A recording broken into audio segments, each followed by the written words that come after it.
Welcome to Realcast, the weekly roundup of the real asset markets. We're hitting summer, and so this is the last Realcast before we take a break. So let's start with you, Nicole. What stories have you been following over the past 7 days? Well, Savills has released its results for the first 6 months of the year, and they're pretty optimistic. Revenues have gone up over 11% and have gone over £1 billion mark for the first time ever. They're above pre-pandemic levels, so the highest turnover ever, even though profit has gone slightly down to 59 from 66 million pounds due to rising staff costs, they said. But the CEO, Mark Ridley, was pretty optimistic and said that they expect that they're not changing their guidance for the rest of the year.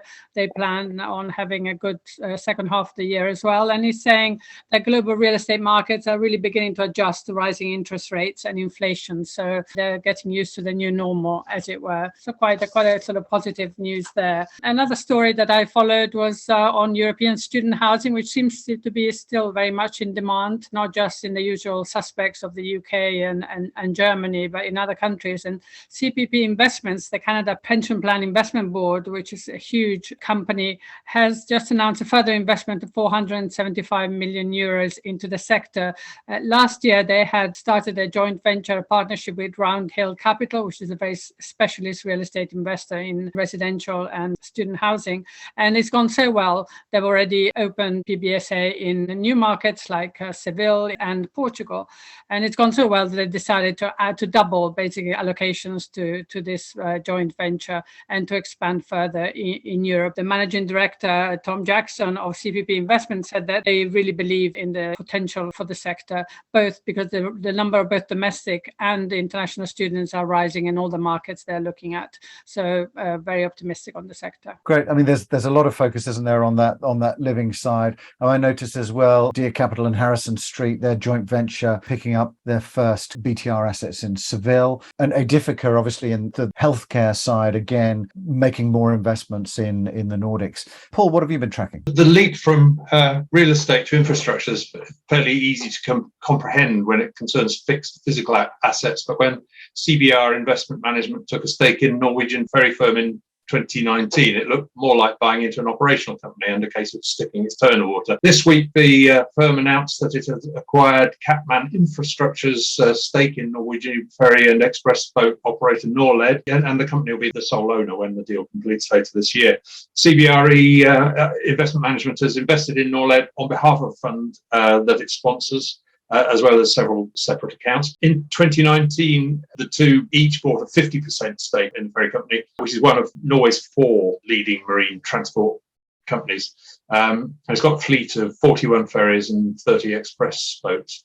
The Norwegian government set ambitious targets for transport companies to transform the sector from diesel to renewables, and Norled invested the equivalent of 252 million euros in renewing its fleet. Andres Kottering from CBRE Investment Management, head of Europe Private Infrastructure, said that Norled continues to be an attractive European transportation infrastructure investment opportunity because of the long-term availability-based contracts, which have contributed to their resilience. Elsewhere, the rental residential property specialist Greystar Real Estate Partners has acquired a 380-unit project in Vienna's Dresdner Strasse in the 20th district of Vienna for 180 million euros. It bought it from Austrian developer S&B Group. It's a fixed price turnkey project, and it's been acquired as part of Greystar's collaboration with an institutional investor to build a diversified rental housing portfolio in Germany and Austria.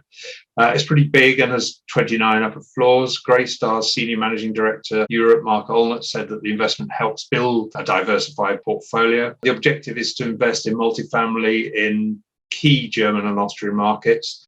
And so far, the portfolio comprises completed property in Frankfurt, Vienna, and also there are projects in Hamburg as well as in Frankfurt. Greystar is now in 224 markets globally, and it's the largest operator of apartments in the United States, where it manages over 768,000 units. In all, it's got more than 58.2 billion of assets under management. And lastly, Barings has plans to expand in Asia Pacific, and the investment managers announced a deal to acquire Australian real estate firm Altis Property Partners. Worldwide, Barings has 16 offices with over 200 investment professionals, and it's present in 9 countries. This deal will add 4 property professionals and 6 billion Australian dollars to assets under management, which are currently US dollars 48.9 billion. Altis mainly focuses on value-add strategies, which Barings says will complement its debt team in Australia. The Altis executive directors and staff will all remain with the firm. Barings' private credit and real estate debt investments in Australia already. Asia Pacific makes up about a third of its third-party assets under management. And it's expected to be a key driver of growth in the future. Charles Weeks, head of Europe and APAC, said the deal will help further build out the firm's platform in Asia Pacific before it expands into other markets. And it specifically mentions Japan and Korea. Yes, you mentioned their infrastructure, and I saw DIF Capital Infrastructure Fund selling their stake in a German hospital. Interesting to see in terms of the crossover with infrastructure and energy, Octopus taking more space with Segro. And obviously that's part of that drive for decarbonisation again. And I think that's going to be a very big topic going forward. It was something that was also picked up in a lot of our thought leader interviews over the past 7 days, including Ton Goodmakers from Verbago, particularly talking there about social impact, and Elise Heaven from ASR, just in terms of achieving net zero and the closer cooperation that's needed. Thank you for joining us. We'll be taking a break now, and we'll be back with our regular roundup of the week in real assets from the 5th of September. So have a good break, everybody.